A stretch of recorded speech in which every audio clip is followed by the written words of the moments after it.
Hello everyone. Welcome to Alpha Trail. Hope everyone are doing good. Today we are going to talk about a very interesting protocol on the Terra ecosystem, Nexus Protocol. We'll cover what the protocol is about. Also we'll discuss about how the protocol is moving towards protocol own liquidity. Before we start, a quick disclaimer. This video is only for education and entertainment purpose. Please consult your financial advisor for any investment related activities. Okay, let's look at what Nexus Protocol is. Nexus Protocol is a yield optimizer built on the Terra ecosystem. It takes advantage of the credit markets such as Anchor Mirror in the Terra ecosystem to maximize yield while managing positions to avoid any liquidation. It offers an easy to access vaults which executes complex strategies. This we'll discuss in detail in a while. Okay, let's look at the current token price. It's around 5 cents, which is a low performance compared to the historical highs. This is due to the recent unlocking of the Pylon swaps, wherein the last 75% of the tokens got unlocked on the 12th of December. This has in fact resulted in the selling pressure. Now, as of this week, the total value locked is approximately 68 million USD, wherein the Nexus Vault AUM is approximately 61 million USD.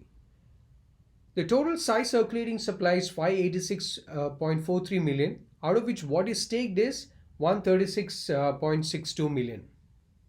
Okay, let's look at the strategies to maximize yield and counter liquidation devised by Nexus Protocol. Now, as indicated earlier, the key issue that hinders the full potential of the credit market, like the anchor, is a risk of liquidation. So what exactly it means is an average user have to track manually their LTV or the collateral ratio, which is quite tough and time consuming. Now, assume a crash like the one that we saw in May this year gets repeated. An average user will not be able to have the time to repay their loan before getting liquidated. So what Nexus try to solve the problem is by introducing three strategies over different periods of time. The first strategy is a Nexus Anchor Vault. Second strategy is a UST Mirror Vault. And the third strategy is a ETH Nexus Vault. At the moment, the Nexus Anchor Vaults are operational where the B Luna or B ETH is deposited. The other vaults are expected in the coming quarters. Okay, let's look at what Nexus Anchor Vault is. This includes both the B Luna and B ETH vault. So the idea of this vault is basically to use a smart contract that will help maintain a high LTV ratio for you. You can see the APRs for B Luna and B ETH, which is approximately 8.8% and 8.73% currently. Now let's look at how this works. First, the anchor determines the liquidation of the collateral based on the price data received via a price oracle smart contract. This happens every 30 seconds. However, the Nexus bots update price every 15 seconds, thereby allowing Nexus to front run what Anchor is using.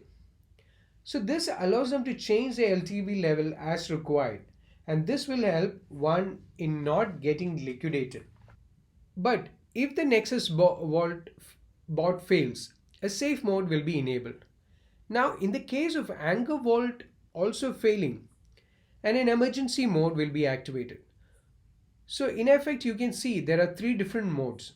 An optimal mode, 99% max LTV, safe mode, 80% max LTV, and an emergency mode, 50% max LTV.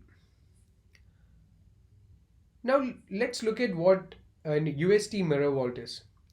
This vault incorporates a delta neutral strategy on Mirror to further optimize the user's UST funds. Here also, for an average user, the main issue is a risk of liquidation. So similar to Anchor, what we discussed earlier, Nexus will front run Mirror's price oracle. This helps in avoiding any liquidation. Next is the ETH Nexus Vault. Here, Nexus Protocol promises a simpler solution for native ETH users. And as a bonus, this strategy helps in providing a better yield than any other native ETH solution. Here, the users deposit ETH into ETH Nexus Vault and the rewards get auto compounded. So if we look at the product roadmap, B Luna and B ETH anchor vaults are already operational. The safe mode is currently operational and we expect the optimal mode to be deployed in Q1 2022. In the roadmap, they have indicated that they would expand into other chains like DOT, SOL, and other chains, which is in fact a very good sign. Here you can see the current APRs for different liquidity pools. The PSI UST pool APR has dropped from 400 odd percent at the beginning to 41% APR currently. So basically the key issue with liquidity mining is people come in, lend their assets to the protocol while milking their rewards, leave with both the rewards as well as their assets, leaving the protocol high and dry. This is very much evident from what Scoopy Trooples of Alchemix have talked about.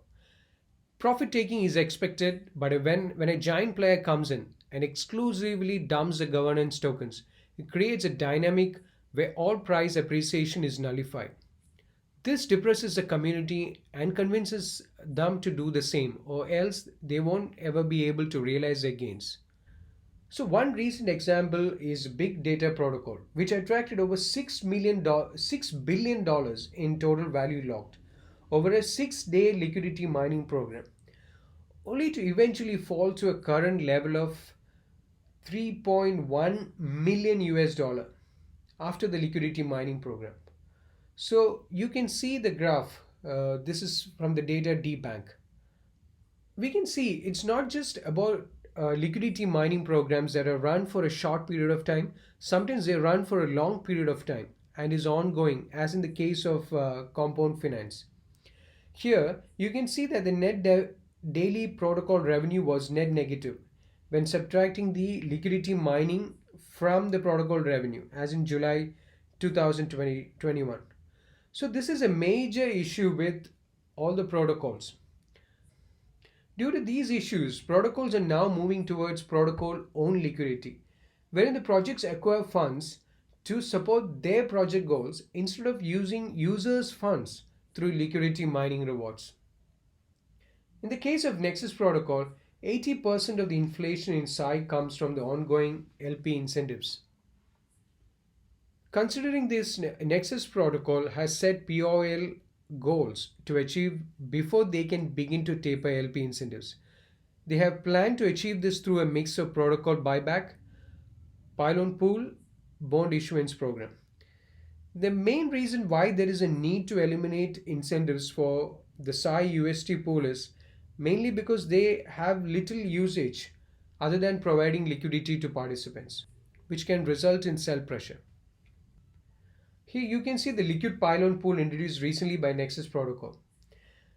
Liquid pools basically serve two purposes. One, it helps users to attain a high yield on USD. Two, it helps protocol team with a source of funding medium to long term.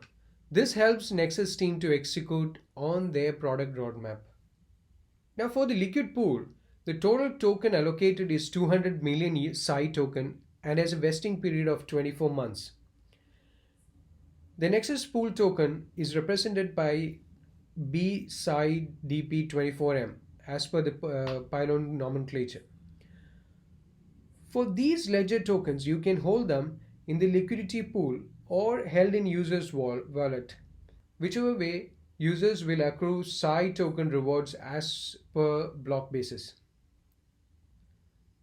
Now, based on the recent announcement by Nexus team, we can see that by early next year, they intend to have a PSI UST emission reduction by 25% and an overall emission reduction by 7%. The main point to look over here is the Nexus Pylon Pool rewards. Out of the Nexus Pylon Pool rewards, 50% of the proceeds will go into the Nexus community treasury, which will be used as a protocol owned treasury. So looking at it overall in the coming quarters, we will see how the liquid pylon pools will help in the reduction of psi emission, which in turn will result in the growth of protocol owned liquidity. We might see an eventual price appreciation in the coming quarters. Thank you for listening. If you find this video informative, please like, share, and subscribe.